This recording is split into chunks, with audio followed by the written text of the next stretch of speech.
আসসালামু আলাইকুম, স্বাগতম সবাইকে। আজকে আমরা উচ্চতর গণিতের 13 অধ্যায়ের ঘন জ্যামিতি এই চ্যাপ্টার নিয়ে আলোচনা করব। এই চ্যাপ্টার খুবই ইজি। এই চ্যাপ্টারের সূত্রগুলো আমাদের শুধুমাত্র জানলেই যে কোনো অঙ্ক যে কোনো সময় আমরা করতে পারবো। তাহলে সূত্রগুলো আমাদের মনে থাকার একটা সিস্টেম বা সবগুলো সূত্র আমি একত্র করে রেখেছি। তাহলে এখানে লিখেছি সবগুলোই সূত্র। আমি বুঝিয়ে দেওয়ার চেষ্টা করব কিরকম ভাবে এই সূত্রগুলো আমরা মনে রাখবো বা পড়ব। দেখো, আয়তাকার ঘনবস্তুর সমগ্র তলের ক্ষেত্রফল, মানে আয়তাকার বস্তু একটা, গণক একটা, কোণক এবং গোলক, এই চারটা ধাপ যদি আমরা শিখিয়ে ফেলি তাহলে মোটামুটি আমাদের আর কোনো সূত্র লাগবে না। আচ্ছা, আয়তাকার ঘনবস্তু বলতে কি বুঝি? আয়তাকার ঘনবস্তু বলতে এরকম দৈর্ঘ্য থাকবে বেশি, প্রস্থ থাকবে কিন্তু কম, উচ্চতাও কম, অথবা ভিন্ন মান হতে পারে, উচ্চতা বেশিও হতে পারে আবার কমও হতে পারে। এরকম অবস্থাকে আমরা বলবো আয়তাকার ঘনবস্তু। একটা উদাহরণ দেই, সেটা হচ্ছে আমরা ইট দেখে থাকি। এই ইটকে এরকম ইটের মতো, এটা হচ্ছে আয়তাকার ঘনবস্তু। আসি আয়তাকার ঘনবস্তু গেল, আসি কোণকের ক্ষেত্রে। কোণক বলতে কি বুঝা? সরি, কোণক বলছি, গণক। গণক কি? গণক হচ্ছে দৈর্ঘ্য, প্রস্থ, উচ্চতা চতুর্দিক কিন্তু সমান থাকবে। দৈর্ঘ্য, প্রস্থ, উচ্চতা সব দিক সমান থাকবে। দৈর্ঘ্য যদি 4 সেন্টিমিটার হয়, প্রস্থ 4 সেন্টিমিটার, উচ্চতাও 4 সেন্টিমিটার। উদাহরণটা দেই, সেটা হচ্ছে আমরা লুডো খেলে থাকি। এই লুডুর যে খড়াটা আছে সেটা হচ্ছে এই গণকের মতো। আসি এরপর কোণক। কোণক এরকম চুঙ্গা আকৃতি কোণক। তাহলে কোণককে দেখতে এরকম। সহজে একটা উদাহরণ দিলে তোমরা সহজে চিনতে পারবে। আমরা সবাই কোন আইসক্রিম খেয়ে থাকি। এই কোন আইসক্রিমের মতো এটি একটি কোণক। এরপরে আসি গোলক। গোলক কি? গোলক এরকম বৃত্ত। তোমরা দেখতে হয়তো বলবে বৃত্ত, আসলে বৃত্ত না, বৃত্ত হচ্ছে রুটির মতো চ্যাপ্টা। কিন্তু এই গোলক হচ্ছে, গোলক কি? গোলক হচ্ছে ফুটবল, একটা ফুটবলের মতো। এই ফুটবলটা হচ্ছে একটা গোলক। তাহলে আসি আয়তাকার ঘনবস্তু। আয়তাকার ঘনবস্তুর সমগ্র তলের ক্ষেত্রফল হচ্ছে 2 into AB plus BC plus CA. এই ঘনবস্তুর দৈর্ঘ্যকে যদি আমরা ধরি এ, প্রস্থকে যদি ধরি বি, এবং এই উচ্চতাটুকুকে যদি আমরা ধরি সি, তাহলে আমরা এই ঘনবস্তুর ক্ষেত্রফল আমরা বলবো 2 into AB plus BC plus C বর্গ একক। আমরা আমাদেরকে যত জায়গায় আমরা দেখবো ক্ষেত্রফল, ক্ষেত্রফলের সঙ্গে বর্গ একক লাগবেই। কারণ ক্ষেত্রফল দুটি মানকে গুণ করা হয়, সেটা হচ্ছে ক্ষেত্রফল। আর গণক হচ্ছে তিনটি মানকে গুণ করা হয়, তাহলে গণক। তাহলে এখানে দুটির গুণফল আছে, এ বি দুটি, বিসি দুটি, সি এ দুটি। এরকম ভাবে দুটি থাকলে জোড়া অবস্থায় আমরা বর্গ একক বলবো। তাহলে বর্গ 2 into a b plus BC plus c. A দৈর্ঘ্য, বি প্রস্থ, সি উচ্চতা। এখানে আয়তন কি? আয়তন হচ্ছে সব যে তিনটি দৈর্ঘ্য, প্রস্থ, উচ্চতা এগুলির গুণফল, সেটা হচ্ছে আয়তন। A B C. তাহলে এ কি? দৈর্ঘ্য, বি প্রস্থ, সি উচ্চতা।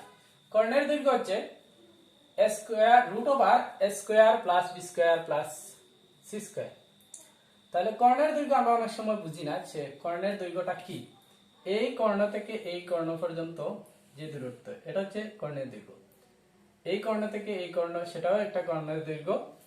এখান থেকেও এখানে একটা কর্ণ আছে, সেখান থেকেও কর্ণের দৈর্ঘ্য, এখান থেকে এখানে।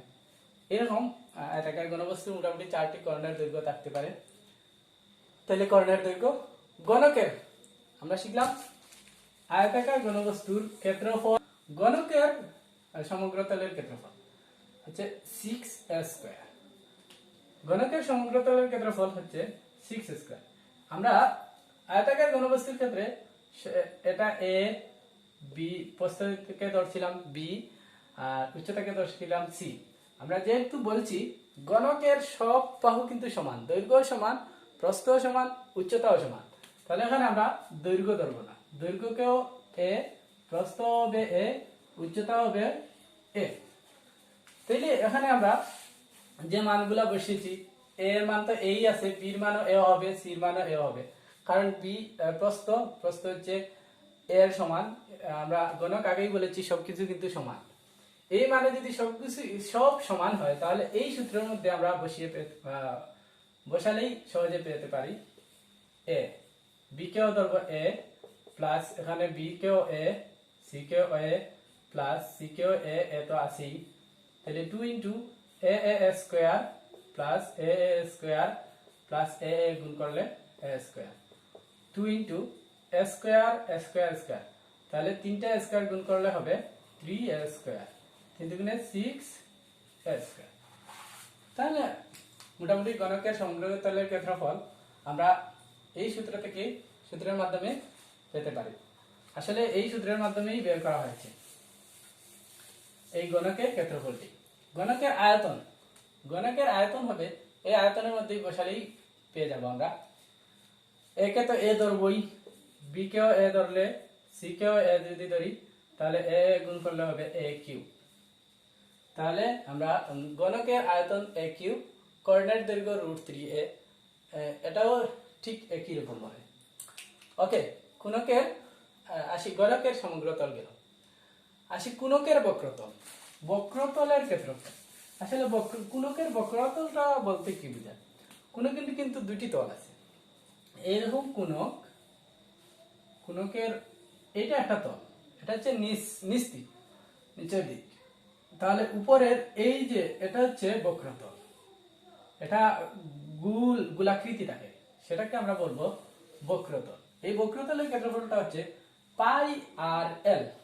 পাই হচ্ছে, পাই একটা মান, পাই মান হচ্ছে 3.1416, সেটা একটা ফিক্সড মান আছে।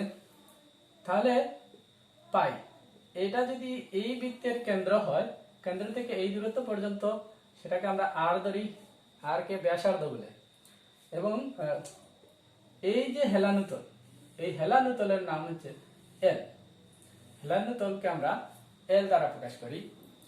এখানে গণকের বক্রতলের ক্ষেত্রফল হচ্ছে পাই আর এল, আর হচ্ছে ব্যাসার্ধ আর এল হচ্ছে হেলানুতল। সমগ্র তলের ক্ষেত্রফল, সমগ্র তলের ক্ষেত্র আসলে হেলানুতলের ক্ষেত্রফল আমরা এই উপরের অংশ ধরেছি, তাহলে হেলানুতলের ক্ষেত্রফল আমরা উপর থেকে পাই পাই আর এল। আর নিচে এই যে গোল, এই যে বৃত্ত, চ্যাপ্টার দিক, এখানেও একটা ক্ষেত্রফল আছে, সেটা হচ্ছে বৃত্ত। বৃত্তের ক্ষেত্রফল আমরা জানি পাই আর স্কয়ার। এখান থেকে যদি আমরা পাই আর আছে, তাহলে পাই আর কমন নিয়ে নেই, তাহলে পাই আর চলে গেল এল প্লাস পাই চলে গেল, আর দুইটির মাঝে একটি চলে গেল, থাকলো শুধুমাত্র একটা এল। তাইলে পাই আর ইন্টু আর প্লাস এল, পাই আর ইন্টু আর প্লাস এল, এল প্লাস আর হয়েছে। আমরা যদি এই পাই আর ইন্টু আর প্লাস এল সাজিয়ে লিখলেই হয়ে যায়। তাহলে আয়তন কি? আয়তন 1/3 পাই আর স্কয়ার এইচ, 1/3 পাই আর স্কয়ার এইচ। আর কি? আর হচ্ছে ব্যাসার্ধ। আর এইচ কি? এইচ হচ্ছে এই যে কোণকের উচ্চতা, সেটা হচ্ছে এইচ। আসি গোলকের পৃষ্ঠের ক্ষেত্রফল। গোলকের পৃষ্ঠের ক্ষেত্রফল কি? গোলকের পৃষ্ঠের ক্ষেত্রফল হচ্ছে 4 পাই আর স্কয়ার। গোলক কি? গোলক যে ফুটবলের মতো যে আকৃতি, সেটা হচ্ছে একটা গোলক। গোলক কি? ফুটবল। এই গোলকের ক্ষেত্রফল হচ্ছে 4 পাই আর স্কয়ার। তাহলে এখানে আর বলতে ব্যাসার্ধ, আর সম্পূর্ণটা যেহেতু 4 পাই আর স্কয়ার। আমরা জানি বৃত্তের ক্ষেত্রফল হচ্ছে পাই আর স্কয়ার। যেহেতু গোলক সম্পূর্ণ দিক আছে, তাহলে কি চতুর্দিক আছে, আমরা 4 পাই আর স্কয়ার। আয়তন কি? 4/3 পাই আর কিউব। হেলানুতলের উচ্চতা, আসলে হেলানুতলের উচ্চতা হচ্ছে কোণকের কাছ থেকে এসেছে। কোণক, এটা হচ্ছে কোণক, কোণকের হেলানুতল এই এল, এটা হচ্ছে আর, এটা হচ্ছে এইচ। এটা একটা সমকোণী ত্রিভুজের মতো দেখতে। এর জন্য হেলান্তল এল এর উচ্চতা হচ্ছে এল এর মান হচ্ছে l equal to root over h square plus r square.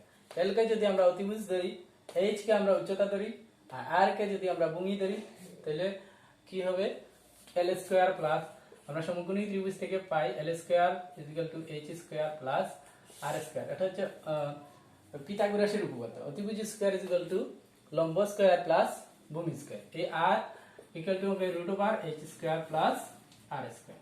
এখানে স্কয়ারটা এসে রুট হয়ে যাবে।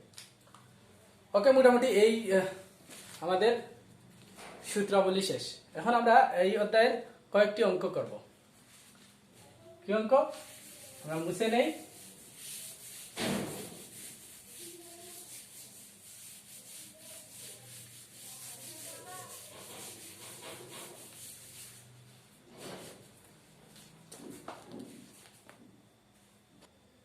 বইয়ের 7 নাম্বার এই অঙ্কটি আমরা করব সূত্রের আলোকে।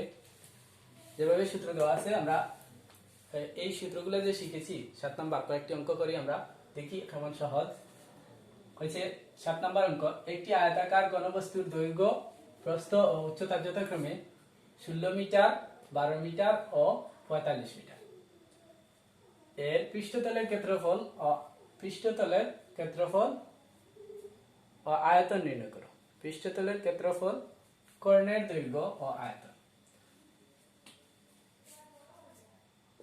কর্ণের দৈর্ঘ্য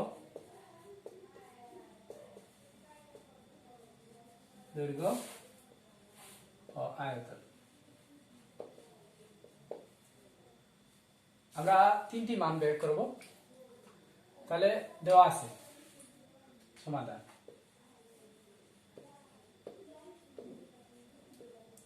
তারপর দেওয়া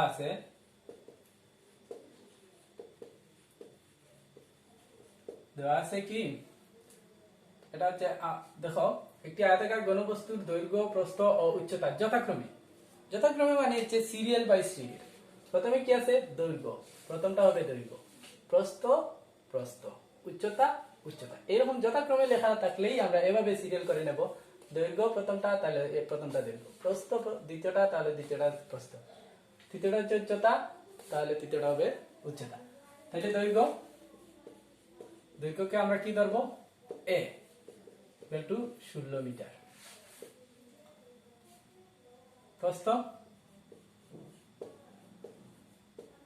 প্রস্থকে আমরা b ধরি, তাহলে b হচ্ছে 12 মিটার। c কি? c হচ্ছে উচ্চতা। c ইকুয়াল টু হচ্ছে 45 মিটার। আমাদেরকে বলছে পৃষ্ঠতলের ক্ষেত্রফল। তাহলে আয়তাকার ঘনবস্তুর পৃষ্ঠতলের ক্ষেত্রফল আমরা কি জানি? আয়তাকার ঘনবস্তুর পৃষ্ঠতলের ক্ষেত্রফল আমরা জানি,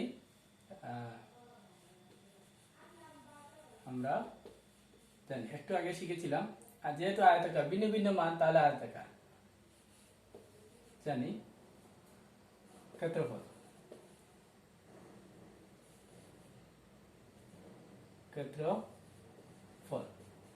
সমান 2 into ab plus bc plus ca। তাহলে 2 ইন্টু ab এর মান কত? এর মান হচ্ছে 16 ইন্টু b এর মান হচ্ছে 12 প্লাস b এর মান হচ্ছে 12 ইন্টু c এর মান হচ্ছে 4.5 প্লাস c এর মান হচ্ছে 4.5 ইন্টু এর মান হচ্ছে 16।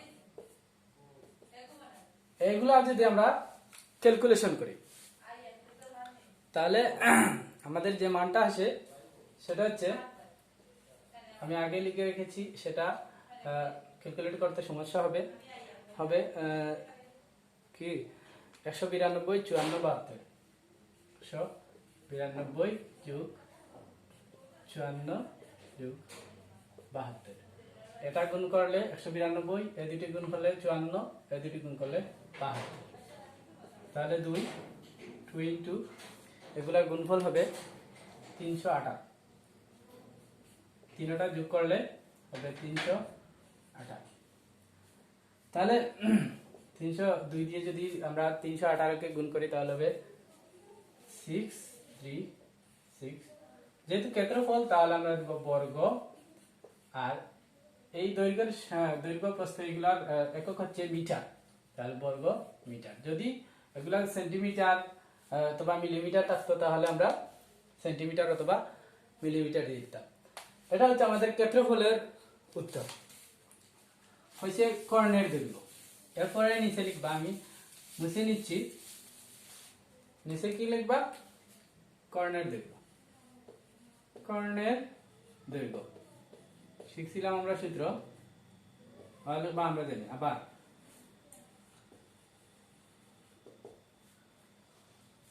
কর্ণের দৈর্ঘ্য root over a square plus b square plus c square. তাহলে রুট ওভার a স্কয়ার মানে হচ্ছে 16 স্কয়ার প্লাস b স্কয়ার হচ্ছে 12 স্কয়ার প্লাস 4.5 স্কয়ার। এগুলা ক্যালকুলেশন করবা। ক্যালকুলেশন করলে 254, 256, 544 প্লাস হবে 20.25। এগুলাকে কাউন্ট যোগ করবা, যোগ করলে আসবে 420.25। রুট করবা, এই মানটাকে রুট করলে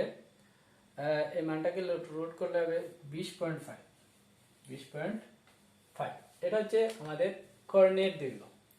শুধুমাত্র এখানে আর কিছুই না, সূত্র বসাবা, ক্যালকুলেশন করবা, উত্তর বেড়ে যাবে। যে কোনো অঙ্ক, এই অধ্যায়ের যে কোনো অঙ্ক আমাদের শুধুমাত্র জানতে হবে সূত্র। এটা হচ্ছে আমাদের আনসার, কর্ণের দৈর্ঘ্য।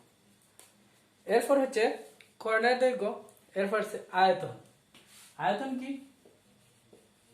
আয়তনের সূত্র আমরা জানি, এ বি সি। এর মান 16 গুণ এ বি সি গুণ অবস্থায়, তাহলে বির মান হবে 12 গুণ হচ্ছে 4.5। এগুলা যদি গুণ করি তাহলে হবে, গুণ করলে 864 হবে। 864 যেহেতু মিটার গুণ করেছি, তাহলে আয়তনের একক হচ্ছে ঘন, দৈর্ঘ্য বা প্রস্থের একক হচ্ছে মিটার, তাহলে ঘনের সাথে আমরা দেব মিটার, ঘন মিটার। তাহলে আজকে এই পর্যন্তই আমাদের এই পর্ব। আগামী পর্বে কিন্তু আমরা আরো ইম্পর্টেন্ট একটা অধ্যায় নিয়ে আলোচনা করব। আজকে পর্যন্ত বিদায় নিলাম। আসসালামু আলাইকুম।